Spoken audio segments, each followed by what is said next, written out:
And we are back for the Premier Volleyball League Reinforced Conference. Earlier we saw BanKo Perlas win that first set against PayMaya, and some highlights we're seeing here. We mentioned how BanKo Perlas was actually in control, a lot of confidence from this squad. And I guess yan din yung maganda, no? Nadala nila yung kanilang momentum coming from their streak na undefeated sila. Of course, kilala natin itong Perlas Spikers. They had a 3-4, again, 3-4 win-loss record in the preliminary round. Inunti-unti lahat ng games nila. And look at where they are now. But ito namang PayMaya High Flyers, we know that they're a strong team. And we cannot deny the fact that we know that they can come back, especially in a tight game like this, and anything is possible. I think what's great about watching experienced players here in the PVL, maganda dito yung experience and yung maturity. Yan ang aabangan din natin how they can come back here in this set. It's gonna be crucial times for both our teams. Yung sense of urgency, kailangan constantly na nandyan, especially when you're here at the semifinals and you have a chance to go on to the finals. And you got DJ Louie here entertaining everyone with his dance moves. And DJ Louie, you can tweet him at I am DJ Louie. Kung may ma-request kayo, gusto namin pakinggan dito sa PVL Flying B Center, why not tweet him? And we got set number 2 underway. If you just tune in, nakuha nga ng BanKo Perlas Spikers ang set number 1, coming out strong. We will see. Titignan natin kung itong PayMaya High Flyers ay babawi. Dem Ferrer pass mid the board to test Roundtree. That to Dem Ferrer, Kia Bright. So far, mas composed na itong High Flyers. Just like I said, here we go, PayMaya drawing first blood in our second set. Sultones earning that first point. Look at that, getting that point off the block. Buhay na si Gretchen, hindi na po siya natutulog. Hindi siya quiet. Jasmine Abor. Dem Ferrer to Jutarat Montepila. Great blocking, and that will be for touch with the violation called on BanKo Perlas. 5 flyers. PayMaya now at 2-0. A good sign for them. Service. And we see the players are also very vocal on the court. Dem Ferrer to Kia Bright. Changes the tempo mid-air. Aiko Ordas. Nandoon si Montrepila. Jasmine Abor, balik to Gretchen Sultones. And a point finally here for BanKo Perlas. BanKo gets their first point. Foreign guest player, Kia Bright will be serving for the girls in black. Great serve. Nabol ni Tess Roundtree. They send it to the other side. That will be a free ball. Dem Ferrer sets up Jotarat Montepila. And here she is in set number 2, doing the same thing in set number 1. Look at the speed of that ball landing on the court. Service, Bright. Yeah, Bright once again serving. Atan. Jasmine Abor. Aiko Ordas. So far, defense is really good here for the BanKo Perlas Spikers. All their blockers are in sync. It's all about timing, really. But that time around, I think, because the Ordas may have been bothered, no, by the presence of the blockers. Hit it straight into the tape of the net. Gretchen Sultones, Jasmine Abor, babalik kay Roundtree. And a point here for the PayMaya High Flyers. They tie this game. We are at 3-all. At parang medyo mabagal yung tempo ng ating set number 2. Mabagal, but I think this could work to the advantage of PayMaya at this point in time. So kailangan mas maging consistent sila. And that was too strong for Jutarat Montepila, point for PayMaya. So they have this opportunity right here to extend the lead, to get that momentum, have the momentum shift to their side. Dem Ferrer, Chami. That is in. Barely touching that line, Nicole Jamson. Clean shot.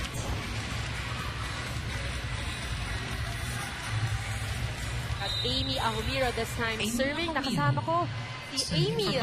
A few days ago, we had a special feature na dapat abangan nyo, especially sa mga fans ng BanKo Perlas. So, champs on. And we got a rally going on here. Bunch of scrap plays on both our teams. Tess Roundtree. Macaron was there. They go back to Chami. Net touch. And a net touch violation called on PayMaya point for BanKo Perlas. Oh, well, dikit yung ating score. Sayang pa rin yung mga ganitong errors. Especially now na ang maganda for PayMaya is if makauna sila, makakuha ng lamang. We still got that chance. Very early on here in our set number 1. Aiko Ordaz. Single block by Nicole Jamson. And we will go to Janine Choi for her report. Billy at Ann, alam niyo ba na besides being an excellent volleyball player, Zia Herbacio also has a passion for writing. Sinabi niya na she submits every week a column sa sports section para sa isang Jaryo, and she's been doing this for 1 year already. Sinabi niya na ang constant challenge para sa kanya ay humanap ng storya dahil ang kanyang advocacy is to focus not only on mainstream sports. Sinabi niya it's very easy to write about volleyball, pero hindi nabibigyan ng pansin ang ibang sports na talagang marami ring awards ang nararating. Tulad na lamang ng Philippine Rugby Football Union na nanalo sa recent Asian Championship nitong Martes lamang. Z said that she was very happy to write about this story dahil para sa kanya, napaka-fulfilling na nabibigyan din niya ng parangal ang iba pang mga atleta dito sa Pilipinas. Balik sa inyo, Billy at Az. Thank you for that, Janine. Dami kong natutunan tungkol kay Z doon sa report ni Janine. And it's true that when you look at Z and when you talk to her, she's very eloquent. And she was my classmate in the sa broadcast voice. I saw your photos. So, kilala ko yan si Z, napakagaling magsalita. And of course, she's an analyst here with us as well. And it's nice to know that she cares about the other sports aside from volleyball. And even for the fans, it's great to learn more about your favorite player. Ano ba yung different aspect of her apart from just being a volleyball player? Well, we have yet to see Z in this game, pero aabangan natin yan yung Amazona natin na tinatawag namin sa kanya. Pia Bright. And they will go to Tess Roundtree. Wow, great save there by Ella De Jesus. Back to Tess Roundtree. Round number 2 is good for our import. And we are tied at 7-all.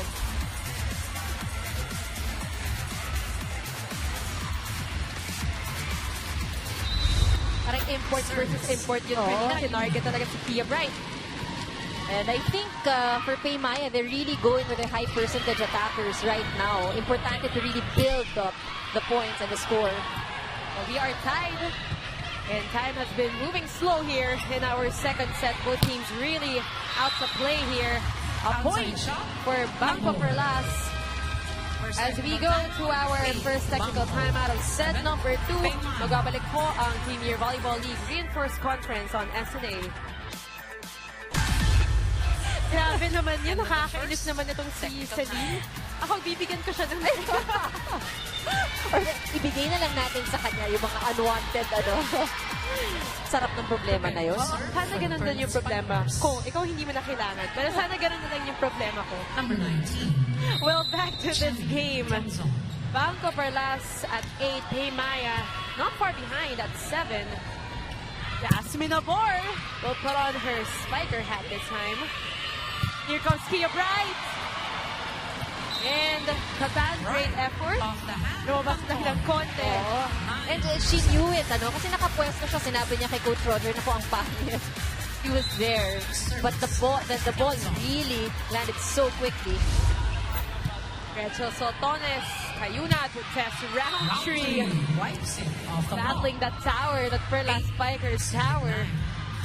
I also think one of the adjustments that have made things work for PayMaya, maganda yung kanilang first ball ngayon. And we're seeing less effort in terms of paghabol ng kanilang setters. So better sets are also being given. Mas focus talaga. Yung sabi mo nga kanina, yung time out na itong Perlas Spikers, nasasabayan ng tempo ng PayMaya High Flyers. So right now, the girls in white controlling this second set and how that tempo is right now. Tess Roundtree will be serving. Roundtree.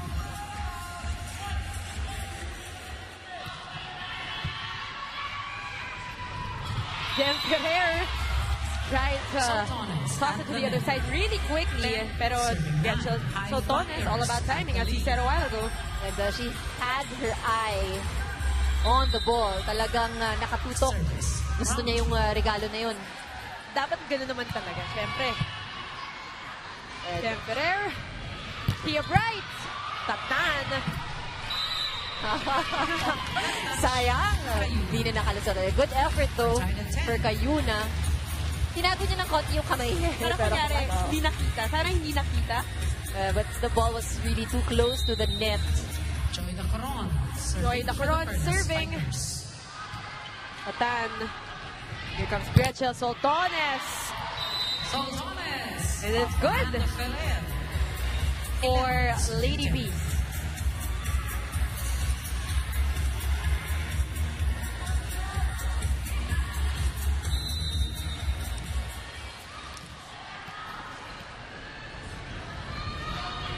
Santarita serving.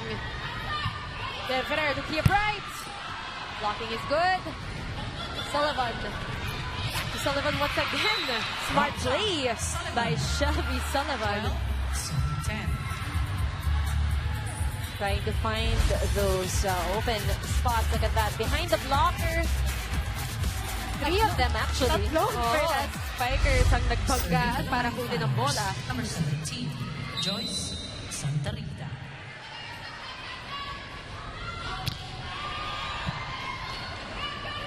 Then Ferrer back to Kia Bright. This time she avenges 11. her team. 11-12 is our score. That athleticism, that hang time, suspension in the air, lahat na. She's got it. Unfortunately, a service error for Jem Ferrer. Crucial errors that they have to lessen, especially if they want to get this set. And we talked about the pace earlier, ano? Yung pace nila, even if we're getting almost, hindi pa naman, wala pa siya halfway through tayo ngayon, pero hindi pa nakaka-adjust ang pace ng BanKo Perlas. Kaya itong PayMaya leading the set, pero hindi papayag si Uma Trevida as always. Now she is alive here in our second set. Look at that, completely avoiding the blockers. Great target as well. Kia Bright. Pass with the bore. Giselle Cayuna. Doon si Giselle Tan. Back to Umo Trepila. Tess Roundtree's got that one covered. Here comes Gretchen Soltones. Trying to set up a play. They go to Jotarat once again. And doon si Tatan. Jasmine Abor. Balik kay Tess Roundtree. And that is in for the top scoring player here in the Reinforced Conference, Tess Roundtree. Not surprised, of course.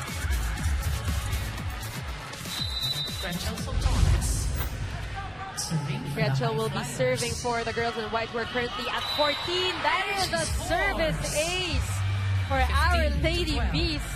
The PayMaya High Flyers really coming alive here in our second set. I guess that first set loss was a good wake-up call para dito sa PayMaya girls.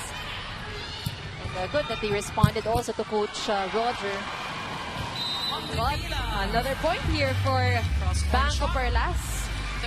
Really not far behind, just 2 points down. Siguro itong PayMaya High Flyers, they shut off the jitters. Siyempre, that is more than 3 weeks na hindi ka makakapaglalaro sa isang malaking audience. Not as competitive. Some errors there, miscommunication. Great blocking here for PayMaya. Second technical timeout. Second technical timeout. Magbabalik po ang PVL on SNA. There we go. Tess Roundtree, as I said a while ago, she is a #1 scoring player here in our Reinforced Conference. Time and time again, showing us her offensive prowess on the court. Konti lang naman ang napuntos niya. Kaya siya number one. Oh. Konting-konti lang. But you know, she's been very consistent. We've seen how she'd really be a go-to girl, and whether she's in the front line or in the back row, that's why she was able to garner 166 points in the preliminary round. Konti lang naman. Kaya nga sa notes ko nakalagay, whopping 166 points for Tess Roundtree. Such a vital player, vital asset here for the PayMaya High Flyers. Of course, madaming bata sa team na ito. And for someone like Tess Roundtree, pag teammate mo yan, syempre mamamotivate ka talagang galingan. I think what's also good, this is a reinforced conference. So palagi nating binabanggit yung mga imports na nandito. Of course, skill-wise, there is no question. Pero yung how fast they will gel with the team, how fast they will really work as a unit, yun yung mga very important na kailangan para makapanalo rin ng isang team. And we can definitely see that in Tess Roundtree and Shelby Sullivan, who will be serving for the High Flyers. She just had a service ace a while ago. Jem Ferrer back set to Jutarap Montrepila. Shelby Sullivan sets up Tess Roundtree. And De Jesus working wonders. Here comes Kia Bright. And the crowd goes wild for Kia Bright. Why not?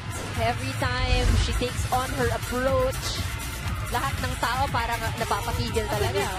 You can literally hear crowd. Yeah. Amazing leaping ability.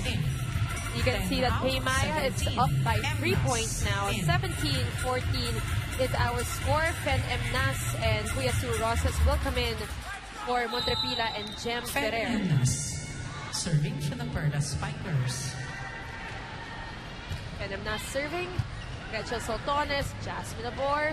The Tess Roundtree overcuts that one. Too strong for Tess. Point for BanKo Perlas. Approach is a bit awkward, I think, dahil din sa height nung set, so she wasn't able to adjust on that. Something we don't see often from Tess Roundtree. And Emnas.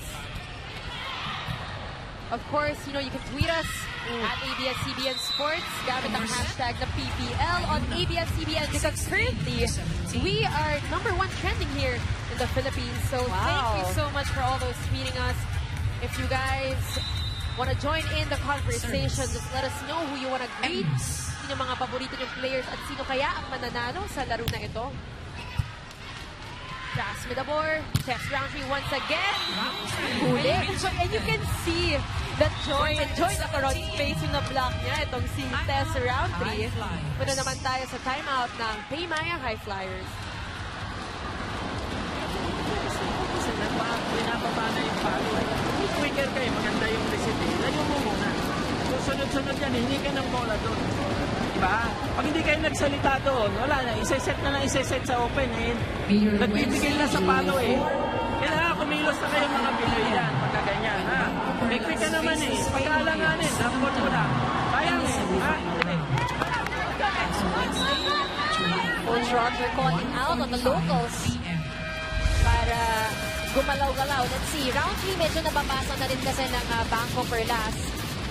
Let's see what plays will be called from this point. But it should start from a good pass. It's something that they've adjusted to already here in the second set. Pero tingnan natin kung magiging consistent.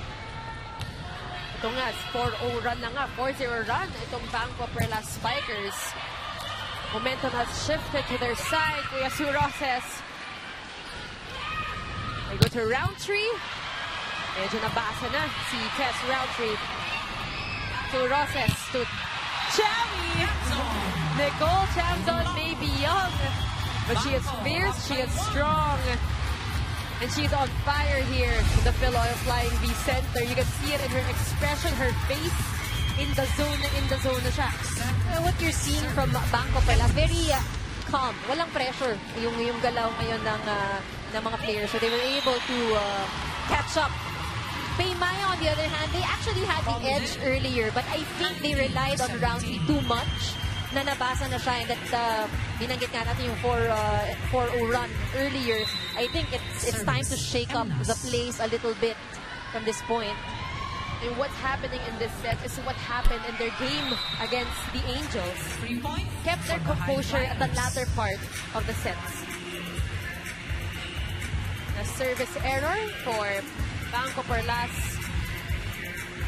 PayMaya just 1 point down. They are at 18. BanKo Perlas at 19. For those who just tuned in, this is semifinals game 1 between PayMaya and BanKo. Well read by Rocktree. And PayMaya, I was gonna say that PayMaya was 1 point down, pero they tie this game 19 all at the tail end of set number 2 with BanKo Perlas leading after nabbing set number 1. Kia Bright. Venom Nuts back again to Kia Bright. And that is in for Kia. Bright target is always on point. Eh talaga makikita natin, no, clean hit for Bright. Naghahanap talaga ng area kung saan walang depensa. Here comes Chami, crowd favorite here. That's Roundtree. That's Roundtree for the PayMaya High Flyers. Number 1 offensive option siya. Look at that. But she does need support from her teammates, as we said a while ago. Yun yung balance na hinahanap natin, ano? Right now, frontliners would be Soltones, Santa Rita, and Nabor. So dalawa ang pwedeng umupensa. But the good thing, as I say that, Nabor is actually a converted setter. For those who have been following volleyball, you guys know that. Yan ang advantage niya. Minsan setter, madalas setter, minsan spiker. But very offensive-minded na setter din itong si Nabor because she's a lefty. So napakadali naman talaga for her to score Very those points. versatile player. We got Jasmine Nabor. It was Coach Roger who converted her into a setter. That ties the set at 21. And BanKo Perlas, once again, tying the score at 21 all. So you can see it really as a tug of war between these two teams. Mga palaban, ayaw i-give up on set number 2. Joy Dacaron. Joy Dacaron, Natan, Ayuna, kay Gretchen Soltones. Soltones through the block. 22. Well done for Soltones. Again, target. Ang importante ngayon. And if you look at that, pag si Jem Ferrer nasa harap, pinapadaan talaga sa kanya yung bola. That's exactly the target of Soltones. Jem Ferrer to Kia Bright. He will save that ball. Babalik kay Gretchen. Too low this time. Point for BanKo Perlas. 22 all. Unahan lang ata ito. Unahan, makarating ng 25. It is a race to 25 points for both our teams. Nice and slow yung tempo nila in the second set. 1 point at a time. Here comes Jasmine Nabor with her spiker hand once again. Finally getting that point. And maraming adjustments also because she's a left-handed spiker. The angle kung saan din dapat itapat yung kamay ng blocker, kailangan magbago din. Serving for PayMaya. She will serve for PayMaya. Jem Ferrer to Kia Bright saw that opening. Gretchen tried, but couldn't not really. And here comes BanKo Perlas once again. Look at that ball. Just land. Foreign guest player. Ang hirap mag-react agad if the hit is coming from Bright. Napakabilis kasi niya kumilos also. Test Roundtree. No go. They choose Jotarat Montrepila. Ang lakas nun. Rinig na rinig kung saan kami ni Anne at malayo kami sa kanila. Set point advantage. And they are now at set point. We will go to the High Flyers for their timeout. Kailangan natin makareceive Gretchen. Pag hindi umabot sa unahan, wala. Kasi na, hindi ka pa tumulong sa block doon. Kung tumulong ka doon, huli mo yun eh. Sundan mo na ng sundan, tumulong lang agad. Magsipag tayo ah. We have to exert more effort on defense. On offense, we don't have any problem. But on defense, we have so many problems. Everybody is watching. We have move a lot inside the court. Ah, okay. Eh, si Coach Roger napapa-English na. Oo. Maybe because of the imports, pero parang nasa-stress na siya ng contest na nangyayari sa sa PayMaya dito sa tail end ng ating second set. And I guess for Coach Roger, no, yung minention nga niya, nanonood kayo, i-expect the girls to move quickly, to react quickly, at talagang mapasa at masagot ang ibinapalit sa kanila ng BanKo Perlas. He wants them to have more effort, to exert more effort here in this game. Shelby Sullivan. Defense is great for the Perlas Spikers. Here comes Kia Bright. And don't see Jack on the board. They set up Gretchen Soltones. And the Lady Beast does it again here for PayMaya. The set is not yet over. Itong maganda rito. Talagang ipaglalaban ng parehong koponan. Itong for BanKo Perlas, it's a big advantage if they win this second set. They get that edge. But for PayMaya, instead of waiting until the third, hindi ka na pinatapos. Oo. Sabi ng PayMaya, let's extend this game a little bit. The previous game ended quite early. Tagalan natin ng konti dahil madami pa daw airtime. So PayMaya at 25, BanKo Perlas at 24. Sinong trigger masarap? Okay, go back. Back? Nandito ka, di ba? O, 3, 2. Okay? Yun lang gagawin natin. Nasa kita palabas mo siya sa dulo. O, si Chami dali mo doon. Okay? O, okay.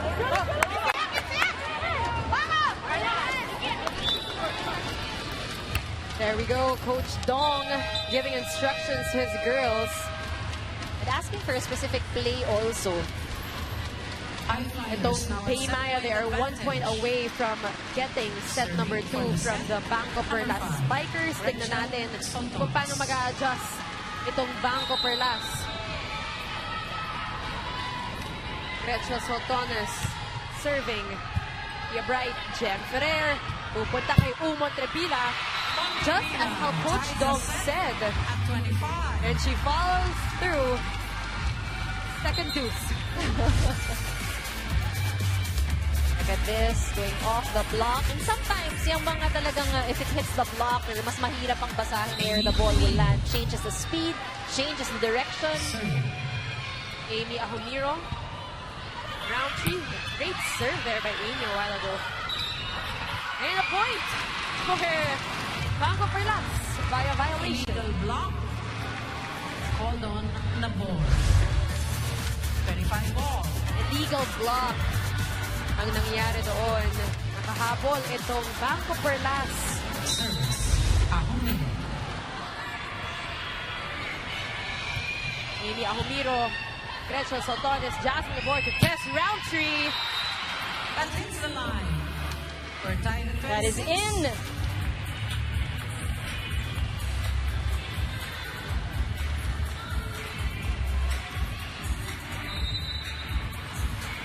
Shelby Sullivan.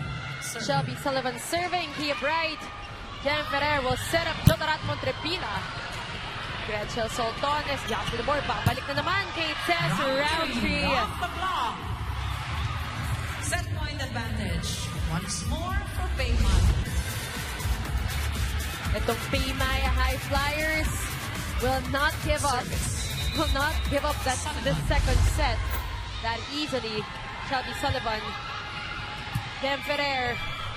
Montrepila. Oh, chance ball here for the High Flyers. Tess Roundtree wants to end it. And Roundtree ends the And the PayMaya High Flyers, they get set number 2 from the Perlas Spikers. Take your seats for set number 3.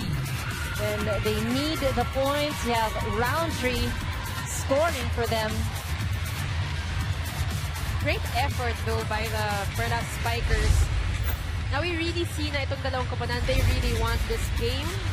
And they did promise us an exciting one. So there you have it. BanKo Perlas, both teams rather, one set apiece. Magbabalik po ang Premier Volleyball League Reinforced Conference on SNA.